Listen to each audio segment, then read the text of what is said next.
Alors, le thème que j'ai choisi de vous présenter dans une petite demi-heure, c'est la création monétaire comme facteur d'exploitation désordonnée de la planète. Et vous pourriez considérer qu'au fond, je suis en train de polluer le débat, ce qui, dans les questions d'éthique environnementale, est fâcheux, en imposant d'une certaine manière un dada qui n'est pas si récent que ça, et que Christophe a oublié de mentionner dans mes nombreuses cordes à mon arc, qui n'est pas la clarinette, mais la question monétaire, la question de la signification de la monnaie, donc de la philosophie de la monnaie, si vous voulez. Alors, de fait, je me suis rendu coupable en juin dernier d'un ouvrage qui donc ça s'appelle Une petite métaphysique du fric. Et donc, vous pourriez considérer que la problématique que j'ai choisie, la création monétaire comme facteur d'exploitation désordonnée de la planète, est une façon de ramener mes intérêts pécuniaires, justement, et de faire une page de publicité, de m'offrir une page de publicité à bon compte. Alors, ce que je vais essayer de défendre, c'est qu'il ne s'agit pas du tout d'une problématique opportuniste que j'aurais raccrochée comme ça sur les questions environnementales. Je vais essayer de défendre l'idée qu'il y a un lien très profond entre les questions de justice climatique et les questions de philosophie de l'économie et je veux dire, statut juridique de la monnaie. Alors, le lien peut être de plusieurs niveaux. Il peut y avoir un lien, tout simplement un lien empirique. On se demande par exemple quelle direction prennent aujourd'hui l'épargne et l'investissement. Sont-ils ou non au service du règlement de la dette climatique ou servent-ils à financer l'ouverture de centrales charbon en Chine, etc. Donc voilà, c'est une question. La question serait strictement empirique. De manière un petit peu plus lointaine que la simple détection de l'utilisation de l'épargne et de l'investissement, on pourrait remarquer que le dérèglement climatique est en lien direct avec la dérégulation financière. En fait, la dérégulation financière, donc la fusion des marchés monétaires et financiers, en France, c'était dans les années 94 sous Bérégovoy, mais dans le reste du monde, c'est à peu près à ces moments-là, a été mise en place pour permettre aux États de sortir de la dette énergétique. Donc en se finançant sur les marchés financiers et donc en faisant communiquer le marché des obligations d'État avec tout l'ensemble des produits financiers. Donc ça a été un sacré séisme, c'est ce qu'on appelait le Big Bang économique, et ce Big Bang est fortement exothermique et visiblement il continue d'abîmer la planète. Puisque au lieu de considérer que la consommation énergétique devait enfin être réduite, on s'est dit on va la financer. Voilà. Plus encore, en étendant la marge d'emprunt des États sur les marchés. Alors ça, c'est les liens empiriques. On pourrait dire oui, mais au fond, il aurait pu en aller autrement. Alors, je propose que derrière le lien empirique, il y a un lien systémique. Et l'idée, c'est que ce qu'on appelle la création monétaire, donc la mise en circulation de moyens de paiement, eh bien, crée une obligation de croissance indéfinie. Alors, en effet, alors ça, c'est ce qu'apprennent tous les étudiants d'économie en première année ou en deuxième année, c'est qu'on imagine, et moi, comme philosophe naïf, j'ai longtemps imaginé que la monnaie était émise par des banques centrales et qu'ensuite elle circulait de façon plus ou moins honnête, mais enfin, que le stock monétaire était créé par les banques centrales. Il n'en est rien. Les 90% ou entre 80 et 90% de la masse monétaire en circulation est créée par les banques de second rang. C'est ce qu'on appelle l'effet multiplicateur du crédit. Et c'est ce que résument dans les amphis les profs d'université qui disent ce ne sont pas les dépôts qui font les crédits, ce sont les crédits qui font les dépôts. Et s'il en est ainsi, alors la création monétaire par le crédit met à disposition des investisseurs, mais aussi des épargnants, une masse monétaire qui gonfle. Et donc, pour éviter l'inflation, il faut que soient mis en circulation des biens et des services qui puissent absorber cette monnaie surnuméraire, si j'ose dire. Et donc, il faut augmenter la production en proportion de la monnaie mise en circulation. Et donc, surexploiter les ressources humaines et naturelles dans une course à l'abîme sans frontières, au mépris de la contrainte énergie-climat. Alors, ça, c'est une proposition générale qui est soutenue par pas mal d'experts. Je ne vais évidemment pas en donner la démonstration ici, hein, mais c'est ce fameux lien systémique, hein, qu'on peut compléter par la remarque suivante, c'est que la dépendance croissante des États vis-à-vis de créanciers privés, hein, donc l'émission toujours plus abondante de la dette sur les marchés financiers, hein, eh bien, va contraindre les États à sacrifier la protection sociale et le développement durable, qui ne sont pas rentables. Hein. On ne peut pas s'étonner que dans une économie fondée sur le rendement monétaire, l'investissement vert soit si peu prisé, puisqu'il ne rapporte pas grand-chose. Enfin, il rapporte une moindre aggravation des règlements climatiques, voilà, et ça ne rapporte pas du numéraire. Voilà. Et puis, il y a un lien conceptuel qu'on peut également interroger, c'est celui de savoir si la monnaie, au fond, elle est souvent conçue comme un pouvoir d'achat, donc comme un potentiel, comme une réserve. Et donc, vous voyez, il y a une sorte de lien un peu mystique entre la monnaie et l'énergie. Une énergie fossile, c'est une énergie qui contient du travail, hein, qui, quand elle est conditionnée de telle manière, va permettre de développer. Eh bien, il se trouve que nous avons tendance, et j'interrogerai cette tendance, à considérer que l'argent a cette vertu de produire par lui-même plus que ce qu'il n'est. Et je pense que c'est une véritable réforme mentale à laquelle nous devons procéder pour pouvoir pour cesser de vénérer l'argent comme s'il avait un pouvoir. Nous en sommes tous venus, parce que nous cherchons, nous irons maximiser nos retraites, etc., à penser toujours en termes de pouvoir d'achat, alors que ce qui compte, c'est la satisfaction des besoins légitimes. Et que le pouvoir d'achat n'est que l'intermédiaire. Alors, je poursuis, hein, au titre des liens empiriques et systémiques, une littérature abondante et récente, celle de Adair Turner, par exemple, dans un ouvrage traduit sous le titre Reprendre le contrôle de la dette aux éditions de l'Atelier, hein, Between Debt and the Devil, Money, Credit and Fixing Global Finance, eh bien, fait la remarque suivante, c'est que du fait de la création de la monnaie par le crédit, du fait de l'effet multiplicateur du crédit, eh bien, l'offre de crédit est potentiellement illimitée, alors que, par exemple, l'offre des collatéraux immobiliers est inélastique.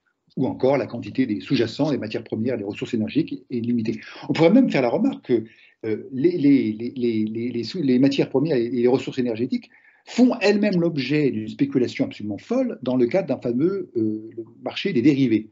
On sait par exemple que le volume du marché des dérivés du pétrole est égal à 50 fois le marché du pétrole lui-même. C'est-à-dire qu'on vend un même baril 50 fois. Alors, 100 fois, me dit un cousin qui travaille au Gabon, enfin, c'est peut-être un peu une exagération. Autrement dit, il y a entre l'argent considéré comme instrument de paiement et de réserve de valeur permettant de produire sans arrêt par des contrats des sommes et des sommes à l'infini, et l'énergie, elle est limitée à une sorte de contradiction. Cette contradiction est déjà aperçue dès les années 20 par un personnage assez étonnant, qui était d'ailleurs prix Nobel de chimie, spécialiste en radiochimie, chimie des éléments radioactifs, et qui s'est mis dans les années 20, avant la crise de 29 d'ailleurs, à faire une remarque de type très thermodynamique en disant ceci, hein, c'est dans Wealth, Virtual Wealth and Debt, hein, vous voyez que ces problématiques ne sont pas neuves. Hein.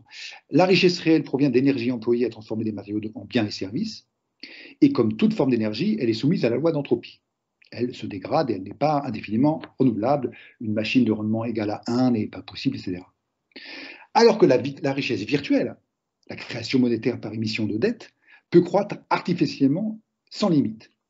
Alors, pendant longtemps, on s'est dit, oui, au fond, c'est encore ce que dit Maurice Allais dans les années 80, oui, le scandale, c'est l'intérêt de l'argent, mais vous savez, aujourd'hui, les intérêts sont nuls, voire négatifs, ou très très faibles. Donc, ce n'est pas là que se situe le problème, c'est le fait que le stock monétaire peut croître artificiellement par l'effet multiplicateur du crédit, hein, et du fait du système de réserve fractionnaire, c'est-à-dire qu'une banque commerciale peut prêter jusqu'à 10 fois plus, enfin, 8 fois plus que ce qu'elle a en fonds propres.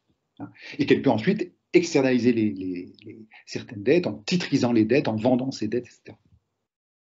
Donc, nous avons ici une configuration qui fait qu'il y a un lien systémique très très profond entre la course à l'abîme dans la surexploitation de la ressource aussi bien humaine que écologique, hein, et le fonctionnement monétaire. Alors, les remèdes ont depuis les années 20 et surtout après la grande crise de 29, ont déjà été envisagées. L'idée est simple, mais malheureusement, elle n'est pas du goût de tout le monde parce qu'elle supprime une grande source de profit. Hein. C'est de dire la création monétaire dépend des banques centrales. Alors, la Fed aux États-Unis, la Banque centrale européenne, par exemple, en Europe, et la monnaie, c'est une monnaie banque centrale. Et, voilà, et ensuite, elle est fléchée, elle est émise en proportion des biens et des services réels qui sont ou qui vont être sur le marché. Évidemment, une production, la création monétaire doit anticiper sur les besoins et sur là, mais elle ne joue pas, elle ne devient pas par elle-même un bien bien pris. Elle n'est pas par essence une propriété qui peut fructifier par elle-même. Elle est juste un intermédiaire pour l'échange. Alors on va revenir là-dessus parce qu'évidemment c'est très, très, très sensible et je vais essayer, avec les catégories juridiques qui vous sont familières, de vous montrer comment un philosophe essaie de se dépatouiller dans cette affaire. Alors, est-ce qu'il y a un lien conceptuel entre monnaie et énergie? J'ai parlé du rapport entre monnaie et la notion de pouvoir d'achat. Et quand on y pense, c'est un peu incroyable de considérer que un billet de 10 euros, c'est un pouvoir d'achat. Mais intrinsèquement, le billet de 2 euros ne me permet d'acheter, allez, on va mettre 10 baguettes à 1 euro. Si c'est des baguettes tradition, j'en aurais que 9. Hein, bon. Un billet de 10 euros ne me permet d'acheter 9 baguettes tradition que si, effectivement, il y a des boulangers qui se sont levés, qui ont l'électricité qui permet de faire tourner le pétrin, qu'ils ont été livrés en temps et heure, en farine, etc. Donc, le pouvoir d'achat, il n'est pas contenu dans le billet de 10 euros. Hein. Il est tributaire d'une production réelle. Hein. Et tout le problème, c'est lorsque l'on dissocie la notion de pouvoir d'achat de celle des conditions limitées d'ailleurs par tout l'horizon climatique et énergétique hein, des biens et des services essentiels, comme on dit aujourd'hui. Et alors, il y a une conception mainstream que j'ai trouvé récemment chez un certain Pierre Noisa, alors qui lui vante les crypto-monnaies, le bitcoin, etc. Et en disant, oui, ben, la monnaie, c'est une réserve de valeur, elle représente une énergie déjà produite et stockée sous la forme d'un token, d'un jeton ou d'un symbole physique ou électronique. Hein. Et la monnaie dette, celle qui est émise dans les emprunts, eh bien, elle représente une énergie future. Mais attention, non, on verra, elle ne représente rien. Elle représente uniquement, c'est un moyen les moyens de paiement sont institutionnalisés, hein, et d'ailleurs, ils tendent à être dérégulés avec les crypto-monnaies et ces espèces de monnaies privées, hein, privatives. Hein, ils ne représentent rien. Et, au mieux, si la monnaie est émise dans la bonne direction, si elle circule normalement, elle permet l'échange de biens et de services réels. Et la critique qu'on peut faire à cette conception mainstream, disant ben, la monnaie c'est comme l'énergie, hein, et du coup ne vous posez pas de problème, faites-la circuler comme vous faites circuler l'énergie, c'est-à-dire assez mal finalement. Hein. C'est pas la monnaie qui possède magiquement une valeur énergétique. C'est au contraire l'énergie qui se voit attribuer une valeur monétaire, hein, avec les problèmes assez incroyables, alors qu'on se dirige vers la déplétion pétrolière, hein, donc le fait que les puits se vident, eh bien le cours, le fameux signal prix du pétrole n'augmente pas, ou peu, ou selon des variations qui sont plutôt liées à des problèmes géopolitiques qu'à des problèmes d'anticipation. Bah, vraiment, on marche sur la tête. Mais ce n'est pas pour pleurnicher que je prends part à cet après-midi. Je vais essayer de proposer une réflexion conceptuelle sur ces questions. Alors l'idée, c'est que tant que la monnaie est endogène, c'est-à-dire créée à l'intérieur des bulles économiques par des opérations de crédit, alors elle ne produit rien, mais elle stipule une augmentation de biens et de services. Elle ne produit pas l'énergie requise pour produire ces biens et services, elle la suppose et du coup elle contraint ceux qui ont souscrit des contrats d'assurance ou autres, ou dans des unités de compte qui proposent des rendements, elle contraint à une surexploitation. Donc c'est ce que j'écris ici, l'effet multiplicateur du crédit crée une hypothèque sur la production et l'utilisation future d'énergie. Plus généralement, l'augmentation de la masse monétaire en circulation exige, sauf si on accepte l'inflation évidemment, mais les banques centrales consacrent toute leur énergie à juguler l'inflation, eh bien, exige une production de biens et de services correspondant à l'émission supplémentaire de liquidité. Donc c'est la création monétaire telle qu'elle fonctionne, allez, depuis, disons, les années 1970, nous contraint à creuser la dette climatique. Alors ça, on pourrait dire c'est conjoncturel et je voudrais venir maintenant à une question plus, je ne dis pas plus profonde, mais plus conceptuelle, en m'appuyant sur le diagnostic de Simone Weil, qui va réfléchir dans ses méditations concernant l'économie de 1937 sur le facteur de déséquilibre que contient le principe du rendement monétaire.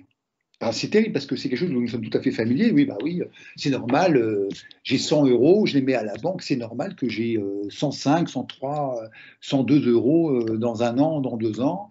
Ou si je me risque dans des produits financiers un petit peu plus audacieux, n'est-ce pas, une gestion plus dynamique de mon portefeuille, je devrais avoir, le WACS en ce moment, c'est à peu près 10%, c'est la moyenne des rendements qu'on attend.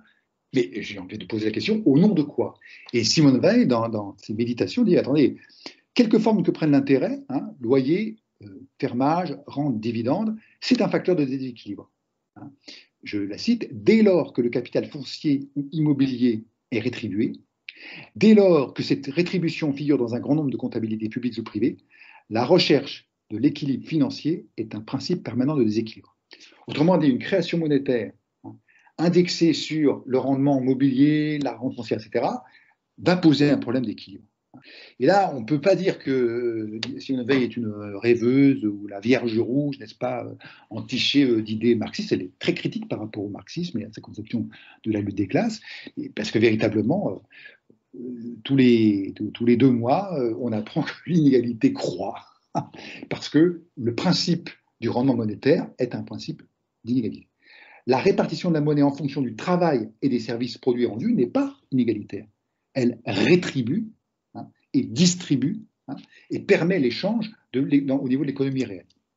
Alors, avant de continuer, je dois faire une petite parenthèse.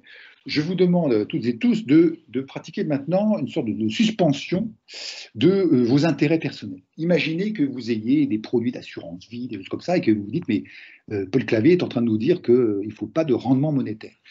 Je ne sais pas quelle est la réponse à cette question, mais pour bien poser la question de la justice de la rémunération du capital monétaire, pour éviter les conflits d'intérêts, faisons comme si nous étions dans la situation de la théorie de la justice de John Rawls. On va chercher quels sont les principes qui sont justes ou pas justes, et on le fait sous le voile d'ignorance, c'est-à-dire en ne considérant pas que nous sommes un rentier ou au contraire un salarié qui n'a pas d'épargne. Donc posons la question en oubliant que nous faisons tout pour acquérir les droits à un EHPAD 5 étoiles pour nos vieux jours. Alors, l'idée, et c'est là que la réflexion philosophique peut être, à mon avis, même s'il n'a pas toujours rendu de grands services à l'humanité pertinente, c'est retrouver une conception normative de la monnaie, au lieu de subir les effets pervers de la création monétaire par les banques commerciales. Platon, dans le livre 2 de la République, nous dit déjà que la monnaie est le symbole de l'échange. Mais cette petite expression, symbole de l'échange, affirme bien que la monnaie n'a pas de réalité en soi, que même le cash n'a pas de valeur. Il n'a de valeur qu'à raison de l'échange réel de biens et de services. Aristote, son élève, développera cette idée en affirmant que la monnaie est un substitut du besoin par convention, et qu'elle est tellement conventionnelle que le terme de monnaie, nomisma, qui est donné numismatique, vient de nomos, qui veut dire convention, ou contrat dans certains cas.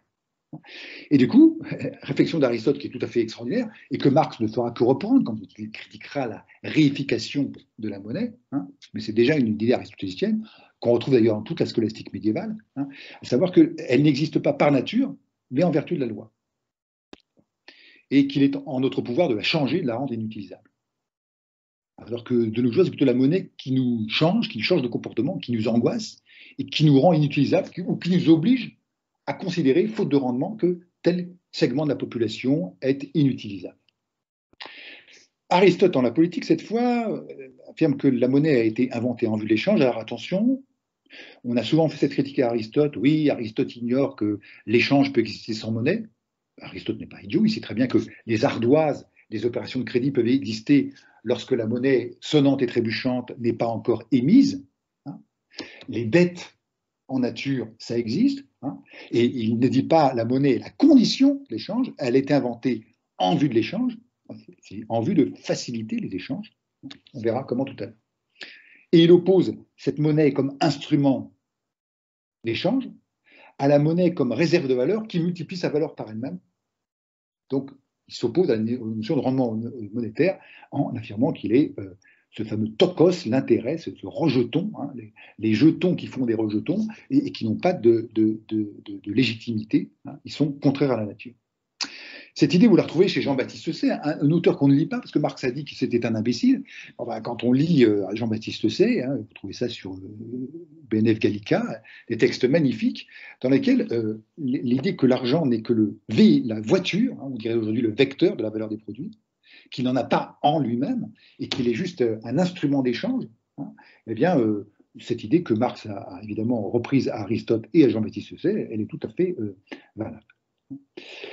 Et le sous-titre du traité d'économie politique de Jean-Baptiste Say est éloquent.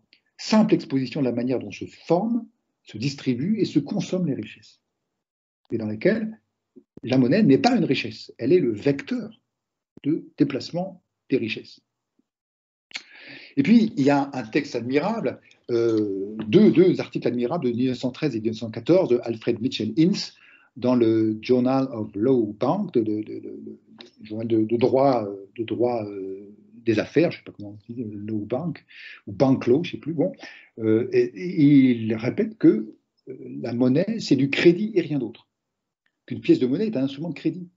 C'est une reconnaissance de dette, et elle suppose une relation d'échange réelle entre créanciers et débiteurs, entre fournisseurs et consommateurs, hein, et qu'en soi, nous ne pouvons pas la considérer indépendamment de la réalité de ces échanges. Alors, quand on a dit ça, on n'a encore rien dit, parce qu'on pourrait poser la question, mais c'est quoi la véritable nature de la monnaie? J'ai souvent entendu cette remarque, oui, les philosophes et les économistes, surtout les universitaires, nous sommes tous coupables, tous islamo-gauchistes que nous sommes, n'est-ce pas? Eh bien, s'intéressent sur la fonction de la monnaie, alors qu'ils devraient s'interroger sur la nature de la monnaie, alors que non, justement, la monnaie n'a pas de nature, elle n'est que convention. Et c'est par une sorte d'illusion historique qu'on dit, ah bah oui, mais quand même, l'or, l'argent, par leur rareté, leur caractère précieux, non. Ils ont été choisis comme étalons monétaires, puis abandonnés, hein, et intrinsèquement, ils n'ont pas de valeur. Il ne faut pas hésiter à dire que la monnaie est une construction sociale et n'est que cela. Elle n'a pas de valeur en dehors des contrats d'échange que les membres d'une société et de sociétés entre elles envisagent pour leur survie, pour leur développement, hein, et pour atteindre une forme de bien commun. Donc, la monnaie n'a pas de nature, elle est uniquement fonctionnelle, et ses fonctions, alors évidemment, on peut discuter, hein, instrument d'échange, unité de compte ou réserve de valeur. J'ai lu pas mal de littérature sur la question, et à ma grande surprise, alors que la fonction, semble-t-il, si l'on suit Aristote et Jean-Baptiste Say, c'est instrument d'échange et unité de compte, donc la monnaie comme moyen de paiement doit permettre de comparer des denrées ou des services, hein, et de permettre la transaction, eh bien, c'est sa troisième fonction, qui normalement est provisoire, c'est-à-dire que quand je dois anticiper une livraison ou un achat, eh bien, il faut bien que j'ai quelques réserves. Hein. C'est cette fonction que, par exemple, la Banque d'Angleterre, dans ses brochures, dit la première fonction de la monnaie, c'était une réserve de valeur. Et c'est dire à quel point on a fait de la monnaie une réalité alors qu'elle n'est qu'un moyen. C'est un moyen de paiement, donc échange plus compte, mais qui ne devrait pas avoir de nature en dehors de la transaction. Alors j'entre ici dans ce que m'apprennent les juristes, hein, en m'interrogeant sur, c'est quoi la monnaie? Est-ce que c'est une chose meuble ou immeuble? Et est-ce que c'est un bien fongible ou non fongible? Alors à l'évidence, on va dire que la monnaie, c'est un bien meuble. Elle fait circuler de main en main des équivalents de dette. Et c'est même ce qu'on appelle un bien meuble incorporel, parce que ce n'est pas la matérialité du billet de 10 euros, hein, qui fait sa valeur. Et ce qui peut avoir biaisé cette conception, à mon avis saine, hein, de la monnaie comme bien meuble incorporel, c'est toute la problématique du métallisme, de l'accumulation des réserves d'or, de la fétichisation de la monnaie, hein, et le problème de la loi. Vous savez ce que la loi, c'est l'alliage, hein, et le fait qu'on se demandait si Philippe le Bel avait bien raison de mettre moins d'argent dans ses pièces d'argent, etc. Mais à la limite, que Philippe le Bel ait trompé son peuple, c'est tout à fait condamnable. Mais le fait que la monnaie qui circule contienne ou pas de l'or ou de l'argent ou des métaux précieux, n'a aucune importance. Ce qu'il faut, c'est qu'elle ait une force libératoire, hein, qu'elle permette d'acquitter les dettes, hein, et d'acquérir les produits. Et d'une certaine manière, l'abandon du bimétallisme, l'abandon dans 70 là, de l'indexation du dollar sur l'or, même si elle a donné lieu à des perversions terribles, n'est pas en soi une mauvaise chose. La possession d'un stock d'or et d'argent, dont la production d'ailleurs s'est toujours faite dans des conditions d'esclavagisme épouvantables, n'est pas en soi une richesse. Alors, après que vous achetiez de l'or pour repeindre les grilles de la place Stanislas, très bien, hein, mais là, c'est la valeur d'usage de l'or et non pas sa soi-disant valeur monétaire. Alors la monnaie est également un bien fongible, c'est-à-dire un bien qui n'est pas individualisé, hein, comme par exemple ce qu'on appelle une chose de genre dans le Code civil, une pomme par exemple, ou un kilo de pommes, hein, désigné par son espèce et sa quantité, hein, et par opposition encore certains, une pomme, un tableau de Cézanne représentant le même kilo de pommes. Donc là, jusqu'ici, je n'ai pas de problème avec ces catégories juridiques, à savoir qu'un capital monétaire, une somme d'argent, ce n'est pas un corps certain. Sauf si vous pensez au sous-fétiche de l'oncle Picsou, c'est le premier dollar qu'il a gagné. Alors ça, il le met sous cloche et c'est un porte-bonheur. Donc, mais il est hors commerce, hein, il n'est pas à vendre et il ne permet pas d'acheter surtout. Éventuellement, on peut le mettre aux enchères, mais il ne vaut pas $1. Il a une valeur, un peu comme un ouvrage universitaire et n'est pas un corps certain. Hein, c'est une chose de genre, vous pouvez en avoir plusieurs, etc. Mais s'il contient des marginalia de Jochen Zonle, par exemple, alors là, il prend une valeur extraordinaire. Voilà. Mais en général, je pense qu'on peut considérer effectivement la monnaie comme un bien meuble et fongible. Bien. Alors après, on peut se demander si la monnaie fait partie des choses consomptibles, c'est-à-dire celles dont on peut faire usage sans les consommer, ou encore dont on ne peut faire usage sans les consommer, ou qui se consomment par l'usage qu'on en fait, comme le dentifrice, etc. Bon. Par opposition à des biens non consomptibles que sont le véhicule, le logement, le vêtement, qui, eux, supportent un usage prolongé. Alors là, c'est une question intéressante. Qu'en est-il dans le cas d'un capital monétaire? Alors là, c'est ambigu. L'argent que je dépense ne disparaît pas. Si au moment où je vais chez Decathlon m'acheter un vélo, l'argent disparaissait, et je veux dire, le vendeur serait frustré. Il ne fait que changer de main. L'acquéreur de la somme payée se retrouve avec une chose qui n'est pas du tout consommée. C'est moi qui ai consommé mon pouvoir d'achat, hein, mais la somme est prête à un nouvel usage. Donc, ce pouvoir d'achat reste intact dans la somme transférée. Donc, on a envie de dire l'argent donné est consomptible. Mais l'argent reçu, lui, n'est pas consommé. Il renaît de ses cendres. Et à mon avis, c'est cette ambivalence qui fait le prestige de l'argent, c'est le fait qu'il survit à son utilisation. Et qu'il devient, alors ça Marx, là, il l'a dit mille et mille fois, hein, au lieu de considérer que la relation économique, c'est marchandise, argent et autres marchandises, je vends une marchandise contre l'argent, et avec cet argent, j'achète la marchandise dont j'ai besoin, eh bien, c'est argent, marchandise, argent. Et la production monétaire est obsédée par ça, faire plus d'argent, hein, et la marchandise n'est plus que l'intermédiaire des flux financiers. Elle sert de sous-jacent pour vaguement contrôler la solvabilité des débiteurs. Donc, il y a cette ambiguïté, hein, et c'est parce que l'argent est considéré comme un bien non consomptible, qui ne disparaît pas dans son usage, qu'il va faire l'objet de contrats de prêt. Or, c'est sur le prêt d'argent ou sur la circulation du stock de capital monétaire que va reposer la mise en circulation des liquidités, et je reviens à mon sujet, la recherche effrénée de nouvelles exploitations permettant d'amortir le rendement monétaire. Et donc, c'est l'hypothèque énergétique de la création monétaire. Le temps passe, j'essaie d'aller plus vite. Alors, il y a une dernière question qui va se poser. Est-ce que la monnaie est un bien frugifère? Est-ce que la monnaie, on peut considérer que, contrairement à ce que dit Aristote, peut rapporter d'elle-même? Mais, chers collègues juristes, vous distinguez, enfin, le Code civil distingue 3 catégories de revenus, de fructus: les fruits naturels, les pommes qui tombent du pommier, hein, les fruits industriels, le cidre, hein, que l'exploitant fait à partir des pommes du pommier, hein, mais le cidre ne tombe pas directement du pommier. Et puis, 3e catégorie, les fruits civils ou en argent, et curieusement, le Code civil dit, par exemple, les loyers d'un appartement qui fait l'objet d'un bail locatif et les intérêts produits par un prêt. Alors là, je pose la question, je redeviens Simone Weil et je dis, mais attendez, OK, ça c'est la réalité, puis le droit décrit l'ensemble des rapports au sein d'une société. Mais quelle est la légitimité, quelle est l'éthique de ce caractère frugifère du capital monétaire? Je vous demande encore une fois de faire abstraction de vos placements, de vos investissements et de notre souhait commun de finir dans un EHPAD 4 étoiles. Tout à l'heure, c'était 5 étoiles, mais les prix ont encore augmenté. Donc la question est bien là. Hein. Dès lors que je considère l'argent comme un bien susceptible de rapporter un loyer, je le traite comme un bien dans le commerce. La monnaie est endogène. Et à partir du moment où un capital monétaire peut rapporter de l'argent, il sera difficile à son détenteur de ne pas rechercher le placement le plus juteux. Or, les placements juteux sont ceux qui sont énergivores.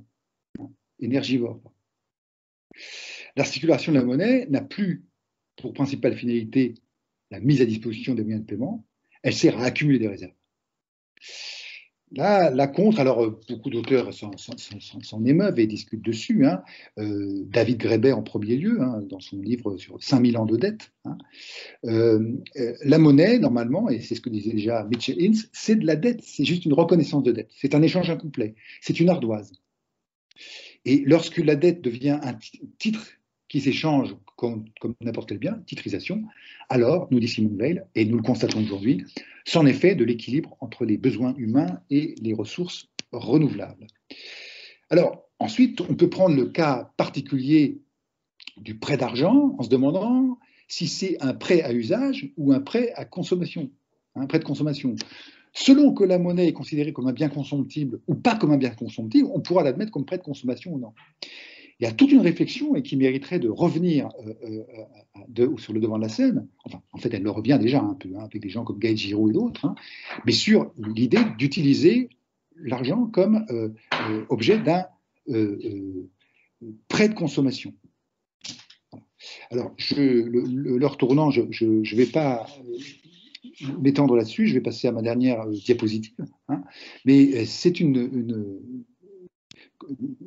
remarque à prendre en compte, et qui, loin d'être une lubie médiévale, est plus que jamais au cœur de la réflexion de tous les économistes qui considèrent qu'il faut revenir à la monnaie 100% de banque centrale, et donc considérer que la monnaie n'est plus un bien dans le commerce, elle n'est plus endogène, elle est exogène. Je conclus. Ma conclusion sera un petit peu raide, elle consiste à dire à quoi bon pleurnicher sur la financiarisation de l'économie, à quoi bon rêver d'épargne solidaire et de finances vertes si on ne modifie en rien les modalités de la création monétaire. La monnaie aujourd'hui est majoritairement endogène. Elle est créée à 80%, 90% par des opérations de crédit. Et alors, en plus, la circulation monétaire sur des marchés comme le marché des taux, le marché des devises, elles sont aberrantes. Hein, et donc, la monnaie des banques centrales, enfin, la politique des banques centrales se limite justement à éviter l'inflation, mais n'a plus aucun pouvoir de diriger l'épargne ou l'investissement vers, par exemple, la transition énergétique. Nous n'avons pas les moyens tant que nous admettons que la monnaie est endogène. Et là, il ne s'agit pas de tuer tout le monde, de tuer tous les banquiers, ce sont des lois. Ça relève du domaine législatif. Et alors, évidemment, s'il existait un Parlement de la zone euro, on pourrait statuer sur la façon dont les émissions de la Banque centrale ont le droit ou pas d'être utilisées. Alors, évidemment, vous l'aurez compris, je plaide pour une monnaie exogène. On a déjà vu ce que c'était que la différence entre la monnaie comme bien dans le commerce, hein, une marchandise comme les autres dont on exige un rendement, et qui va chercher son rendement là où ça rapporte, c'est-à-dire pas dans la transition énergétique, hein, qui ne rapporte qu'à très long terme, et qui rapporte de la santé et un plus grand respect de soi et des autres, mais ça ne se chiffre pas. Hein. On peut opposer à la conception de Gaël Giraud de la monnaie comme commun, qui doit être réparti en fonction du travail et des besoins des agents économiques, dans le respect du renouvellement des ressources énergétiques et dans la limitation de l'impact environnemental. Alors, je conclus, le principe du rendement monétaire, que j'ai essayé d'interroger de façon conceptuelle et éthique très générale, introduit un déséquilibre entre les liquidités en circulation et l'ensemble des biens et des services pouvant, sans inflation, être proposés aux consommateurs. Ce déséquilibre induit nécessairement une exploitation désordonnée des ressources planétaires. Je conclus en disant que ça pourrait vous paraître les rêveries d'un promeneur solitaire, d'un bobo philosophe qui dit ah, bah, si les gens couraient moins après l'argent, ça irait mieux. Pas du tout, enfin, pas seulement. Hein. L'éthique environnementale peut et doit se saisir de la question de la création monétaire, car l'argent est le nerf de la guerre, il sera le nerf de la transition énergétique. Et je cite donc Guy Giraud, dont les travaux, et maintenant les travaux pratiques de mise en conformité de tous les campus des universités dont il a la responsabilité dans le monde, universités jésuites de par le monde, cette mise aux normes écologiques bas carbone, etc., ça existe. La société financière de transition énergétique, elle existe. Le Shift Project, il existe, et on en est carrément déjà au stade maintenant de la proposition de loi. Les propositions de loi in globo, qui sont des amendements qui permettent de rediriger au moins une partie de l'épargne, donc on peut faire les choses graduellement, hein, vers des produits labellisés écologiques. Hein. Et puis également le microcrédit mondial, qui est capable de dépasser la notion de rendement monétaire pour dire, ben, quand j'ai une épargne dont je n'ai pas l'usage, j'entre en société, hein, autrefois en commandite, n'est-ce pas? J'entre en société et soit je perds, soit je gagne. Je n'ai pas à exiger que mon épargne soit frugifère et porte du fruit. Et à chaque fois que j'exige que mon épargne porte du fruit, ce sont des fruits que j'arrache à la planète. Je vous remercie.